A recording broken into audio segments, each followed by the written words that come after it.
Sveiki ir bičiuliai, broliukai ir sesutės, visi sveiki, žodžiu, niekas nesergam ir ką. Noriu dar šiandien aš papasakoti jums ir pasakiečiai iš terarium. O pasakiečia vadinasi kodėl. Kodėl? Žinot, buvo toks kodėlčiukas ir jis visą laiką klausinėdavo kodėl. Nu, vat ir yra tokie klausimai. Kodėl tam terariume nuolat vyksta karai? O paskui, ar iš tikrųjų vyksta tie karai? Tai pabandykime atsakyti mes pradžiai į šitą klausimėlį. Ar tikrai vyksta tam terariume karai ir kodėl jie nuolat vyksta?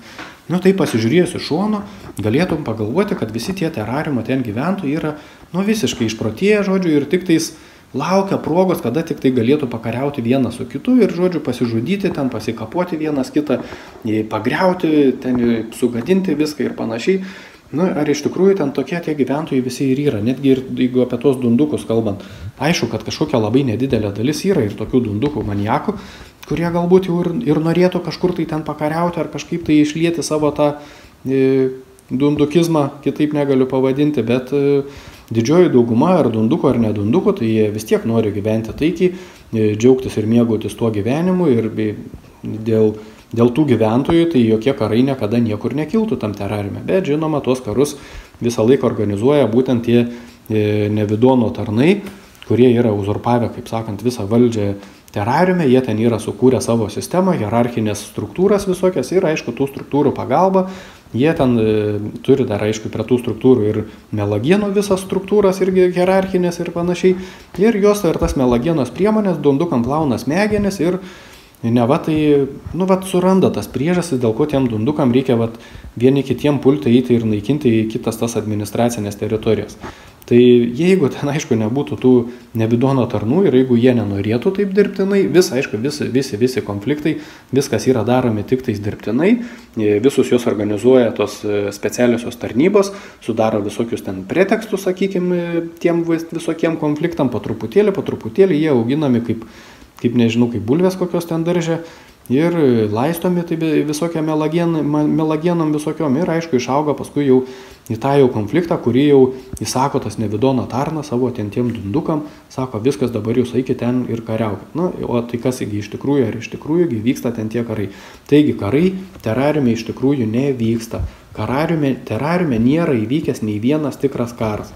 Per visą ten tą per suklastotą istoriją, būtent tai ten tik vyksta, vien tik tai karai ištisai visi su visais kariauja, bet tai iš tikrųjų, jeigu pasižiūrėti tą tikrą terariumo praeitį, tai nėra įvykęs visam terariume nei vienas tikras karas. Visi karai buvo dirbtinai suorganizuoti būtent nevidono tarnų ir jie ten niekada nebuvo karais, o visą laiką buvo tiesiog masinis žmonių naikinimas, masinis žmonių aukojimas, masinė žmonių kančia, masinis lošinimas jų, prievartavimas ir taip toliau. Ir aišku, kadangi tai terariumą yra uzurpavęs tas nevidonas, tai jis ir būtent tokių dalykų ir siekia, kad žmonės kuo daugiau kentėtų, kuo daugiau jie vieni kitus žudytų, kuo daugiau būtų žudikų ir kuo daugiau būtų tų kenčiančių, sakykime, žmonių, tai aišku, tuo nevidonui yra skaniau gyventi tam terariume ir jis tuo būtent ir siekia. Tai norėjau čia tik pasakyti, kad terariume nėra įvykęs nei vienas tikras karas, kuris būtų iš tikrųjų kažkaip natūraliai atsiradęs, o nebūtų dirbtinai suorganizuotas būtent tų nevidono tarnų. Tai ką reiškia dirbtinai suorganizuotas, tai ne tik tai, kad jie ten, sakykime, dirbtinai eskaluoja kažkokį konfliktą, o reiškia, kad tai ir viena ir kita pusė, abudu tie nevidono tarnai, jie tarpusavį labai gerai suderina visus veiksmus, niekas nevyksta ten chaotiškai ir atsitiktinai, viskas yra suderinta, kas kiek iš kurios pusės bus nužudyta tų dundukų ir tada jie siunčiami tenais ir žudomi. Ir, žodžiu, tokiu būdu jie darniai, kaip sakant, derindami vieni su kitais savo veiksmus ir žudo tuos gyventojus terariumu. Tai čia tas klausimas apie karus. Kitas klausimas, pavyzdžiui, kodėl terariume visokie ten premjerai, prezidentai, deputatai, ir, žodžiu, visokie kitokie ten, sakykime, tie nevidono tarnai ir klapčiukai sprendžia, kaip reikia gyventi žmonėms, kaip reikia auklėti vaikus, kaip galvoti, kaip negalvoti, ir panašiai. Kas jie tokie ten yra, pavyzdžiui, kad jie gali taip spręsti. Kaip man taip atrodo, žinai, kaip pas mus, tarkim, planetoje Žemėje, tai žmogus suaugęs, jisai pats yra už save atsakingas ir jisai pats sprendžia, kaip jam gyventi, kaip jam vaikus auklėti. ar ten į kokį vesti į darželį, ar nevesti ten, nu ir panašiai, ir panašiai. Bet to terariume, tai ne, ten terariume nieko neleidžia spręsti tiem žmonėm, laiko juos tiesiog dundukais turbūt ir laiko juos dundukais, nes nu, jie turbūt ir yra didžioji dauguma dundukų ir, žodžiu, tiem dundukam nieko neleidžia spręsti patiem ir už juos viską nusprendžia, va tie premjerai visokie, prezidentai, deputatai. Ir, nu, nežinau, kažkaip, vat, man tai kaip galvojančiam žmogui, ne, nu, aš tai bent jau save taip laikau, nes aš vis tiek tikiu į mokslą ir gyvenu mūsų toj nuostabioje planetoje Žemėje. Ir, aišku, turiu tą galvą ant pečių ir galvoju, ir man labai keista, tai vat, apie tą terariumą vis čia pasakojant tas pasakėčias, kaip tam terariume vis vat, yra taip, kad suaugusiam žmonėm vat, tam terariume kažkas kitas nurodinėja, kaip ten jiem gyventi, ar kaip ten jiem ką daryti, kaip ten identifikuoti save ir neidentifikuoti ir panašiai ir panašiai.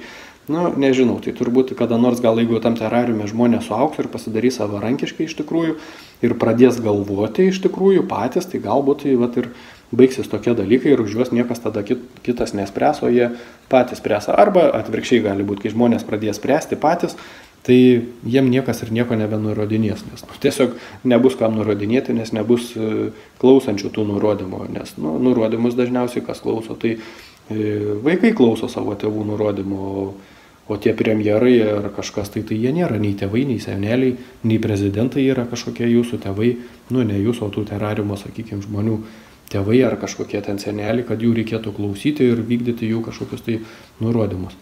Taip. Toliau, kodėl iš vis yra karo prievolė? Nu, kodėl yra iš vis karo prievolė? Vat, pavyzdžiui, tam terariume labai man keista. Kaip kokiais caro laikais liktai atrodo būtų visi žmonės ten gyvenantis nuosavybė, vat, kažkieno tai, sakykime, kokio ten prezidento, ar ten premjero, ar kieno nors. Ir, žodžiu, gimė jau iš karto vergas ir, aišku, jau iš karto jam yra karo prievolė, kad jis jau, kai suaug, žodžiu, vaikai, kai jau tą vergą paaugins, tai jis jau viskas turės atlikti karinę prievolę ir jeigu jau ten sugalvos tas Nevidono tarnas padaryti kažkokią mėsmalę kažkur tai jis, aišku, jau privalės ir eiti ir ten, sakykime, tarnauti tam Nevidonui ir žudyti kažkokius tai kitus žmonės, sakykime, iš kitos administracinės teritorijos arba netgi prieš savius, kaip sakant, žmonės. Tai, nu, bet dabar irgi tos temos gal nevystysiu. Tai va, tai žodžiu, matyti ten tik tai pavadinimai yra tokie, kad ten prezidentas, ar ten koks nors premjeras, iš tikrųjų tai yra visur jie vergvaldžiai carai, žodžiu, tokie kaip carai, kur visi žmonės tai yra jų nuosavybė ir ką jie nori jau su tai žmonėm, tą ir daro, nes va, vaikas gimė ir jau jam iš karto yra karo prievolė ir jau nebekalbant apie visokias kitokias prievolės. Tai kodėl jie sprendžia, kam kur eiti ar ne, ar nešiuoti kaukės, ar nešiuoti, ar galima į parduotuvę, ar negalima, ar skiepytis, ar neskiepytis, nu, žodžiu, irgi vat, viską sprendžia tam terariume, jau už tuos dundukus viską sprendžia ten jų tie vergvaldžiai, sakykime, savininkai, ne? Nu, gal savininkais juos vadinkim, nes dundukai turbūt savęs vergais nelaiko, nors gal tokiais ir yra iš tikrųjų, bet jie taip savęs nelaiko, jie galvoja, kad yra laisvi, nu, bet tarkim, vadinkim juos savininkais tos Nevidono tarnus su dunduku. Ir aišku, už tuos dundukus viską sprendžia, tada irgi, ar jiem reikia skiepytis, ar nereikia. Nu, toks vaizdas susidaro, kad tie dundukai patys tai savo smegenų visiškai neturi ir jom visai nesinaudoja.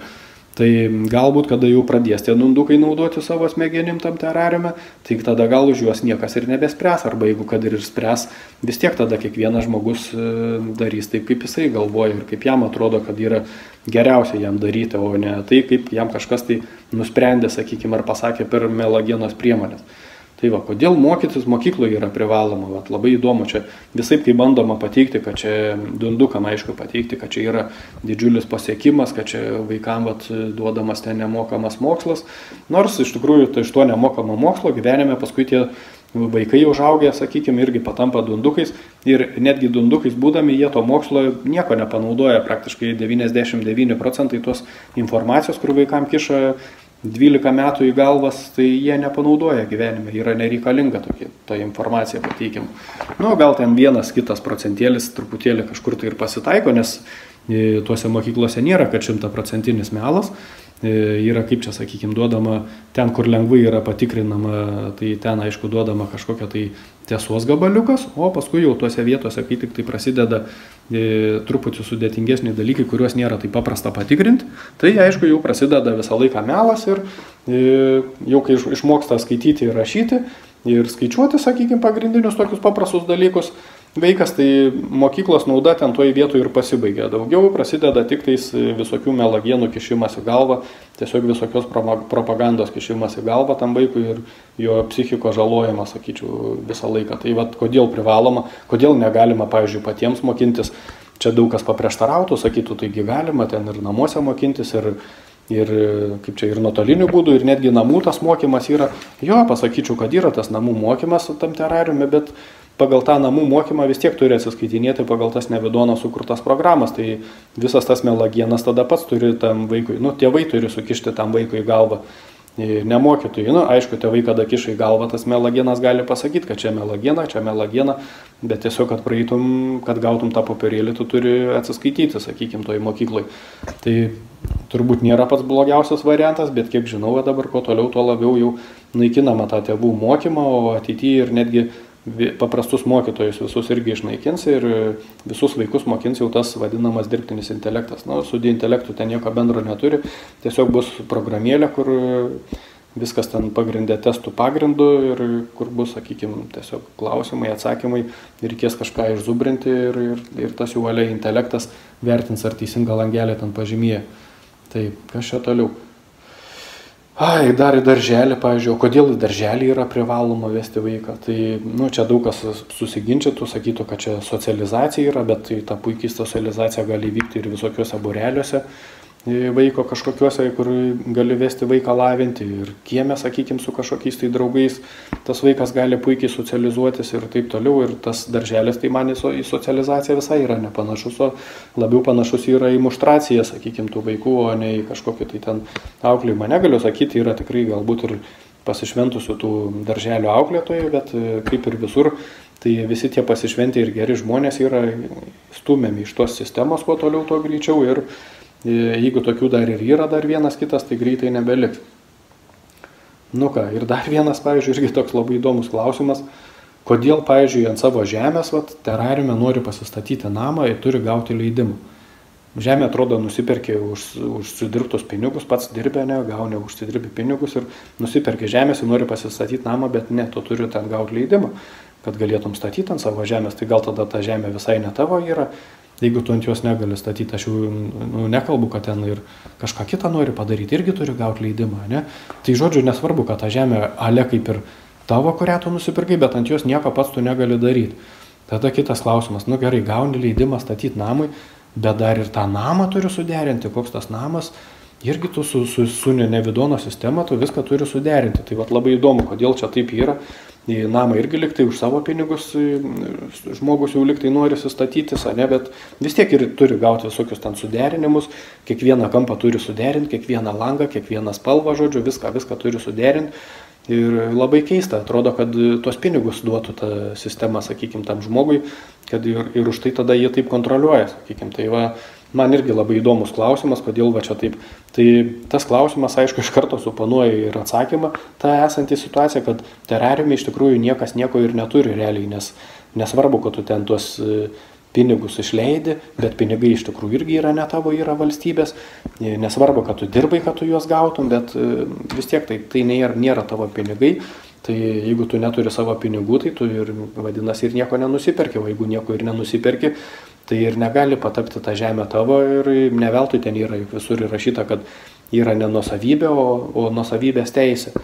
Tai įgauni kažkokią nuosavybės teisę, tokia kaip nuosavybės parodija, kur, kaip čia ne parodija, o iliuzija tokia, jo nuosavybės iliuzija, įgauni tą žodžių nuosavybės teisę ir neva tai jau tada tavo, bet nieko be leidimų ir be suderinimo tu vis tiek negali daryti.